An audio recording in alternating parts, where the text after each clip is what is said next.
Ich hatte mal wieder die Gelegenheit, mir eine Bastlerlokomotive zu besorgen. Für 35 € gab es von Märklin eine 3057, eine Baureihe 151.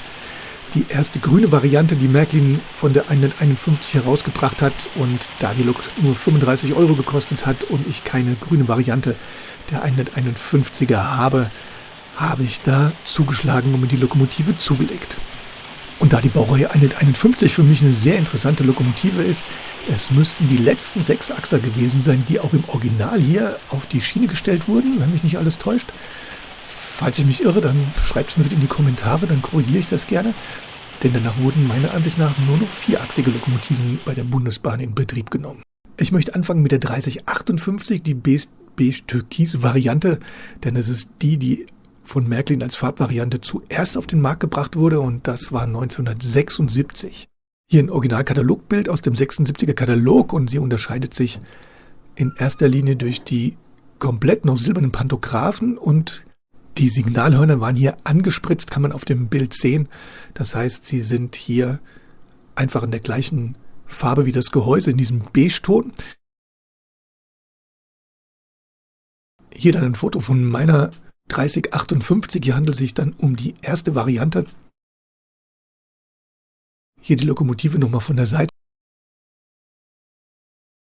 Und hier nochmal ein Katalogbild aus dem 77er, 78er Katalog. In der 77 und 1978er Variante waren dann die Räder unten rot. Und dann kann man sogar im Katalog sehen, dass Märklin das geändert hat, was nicht immer der Fall ist. Das heißt, wir haben jetzt hier an den Stirnseiten die silber eingefärbten Signalhörner. Und die Lokomotive wurde in dieser Variante dann wohl bis 1991 produziert. Dann kommen wir zur 3057, und das ist die grüne Variante. Die wurde dann erst ab 1977 von Märklin produziert. Hier waren die Räder von vornherein rot und die Signalhörner an den Stirnseiten waren auch von vornherein in dem silbernen Ton eingefärbt und angesetzt. Wichtig ist dann hier noch die Betriebsnummer aufgedruckt an der Seite. Das ist die 151022-1, denn das ist die Märklin-Variante. Die Lokomotive wurde dann bis 1981 so produziert und wurde dann ins Primex-Programm übernommen unter der 3195. In der Primex-Variante wurde dann die Betriebsnummer geändert in die 151-043-7, und damit kann man im Grunde genommen dann die Primex-Variante von der Märklin-Variante unterscheiden.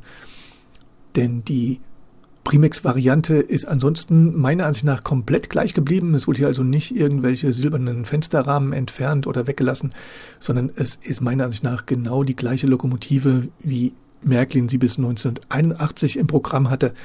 Und von 1982 bis 1986 wurde sie so ins Primex-Programm mit der geänderten Betriebsnummer übernommen. Und dann kommen wir hier zu meiner Lokomotive, die ich für 35 € da erwerben konnte. Wurde angeboten als Bastlerlokomotive, und das sind die Dinge, die mich dann immer wieder neugierig machen.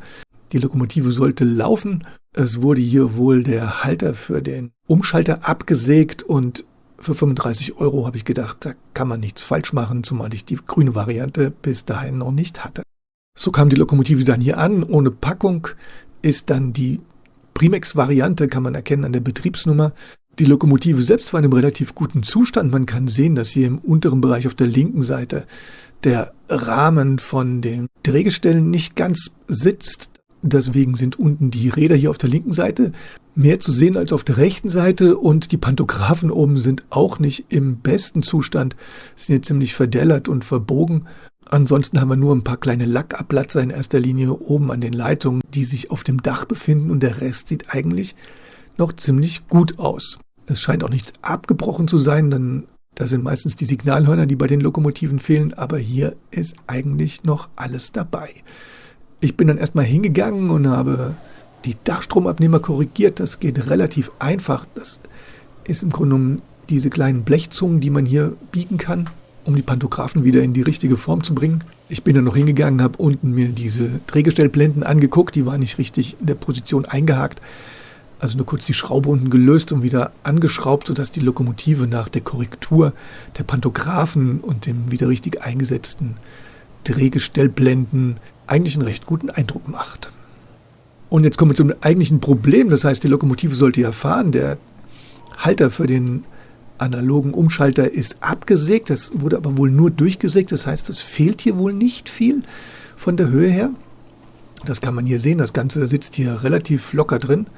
Allerdings ist die Lok bei mir nicht gefahren. Ich zeige das jetzt mal hier mit dem Schraubendreher. Nur wenn ich mit dem Schraubendreher sozusagen den Halter von dem Umschalter nach unten gedrückt habe, sodass er Kontakt bekommt zur Bodenplatte, dann fährt die Lokomotive. Ich habe keine Ahnung, wie sie bei dem Vorgänger da gefahren sein soll.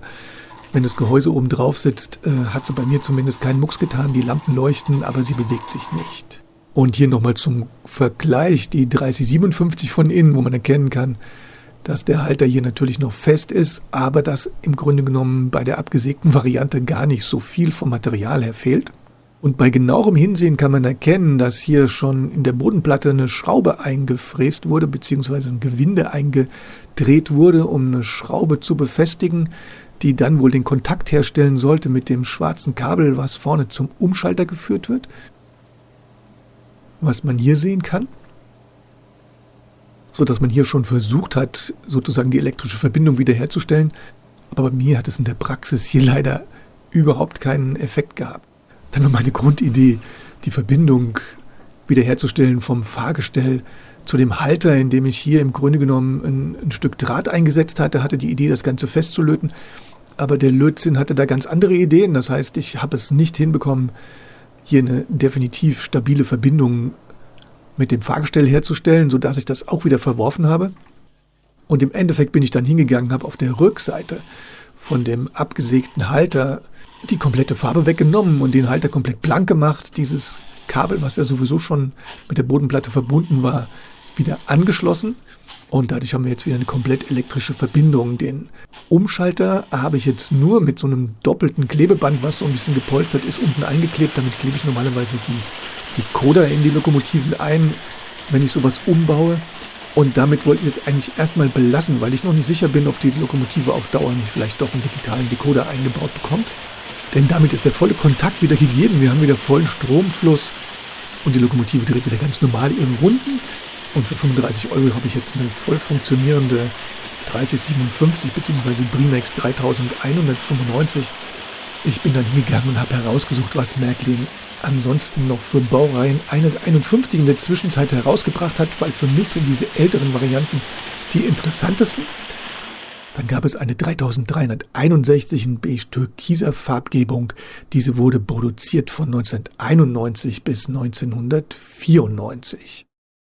Dann hat Märklin die 3343 in der roten DB-Variante mit dem weißen Lätzchen da vorne herausgebracht. Diese wurde von Märklin produziert von 1991 bis 1997. Dann gab es wohl als nächstes die 37431 in der grünen Variante. Diese hat Märklin produziert von 1996 beziehungsweise nochmal in 02 oder bis 02. Konnte ich nicht genau herausfinden von den Angaben her.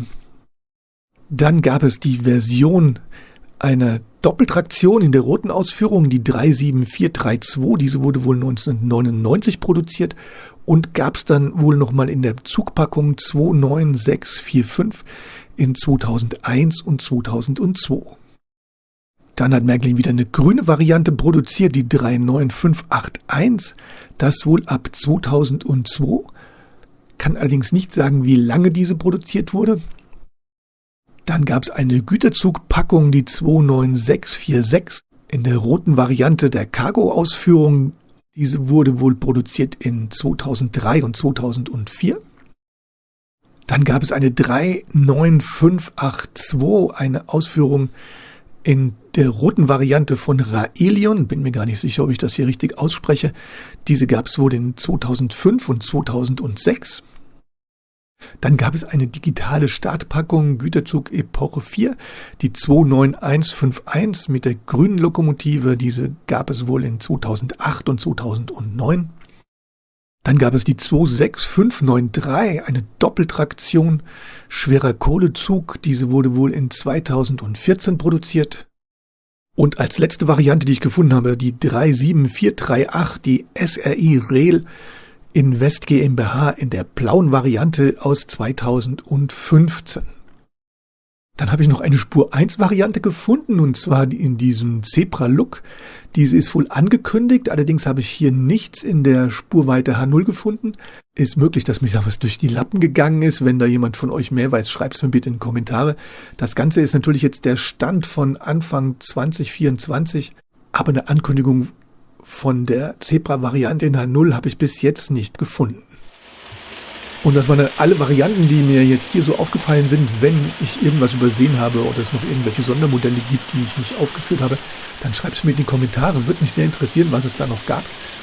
Ansonsten bin ich jetzt erstmal ganz happy, dass ich meine beiden Lokomotiven, die ältesten Varianten aus 76 bzw. Anfang der 80er Jahre in der Primex-Variante, hier wieder zum Laufen bekommen habe.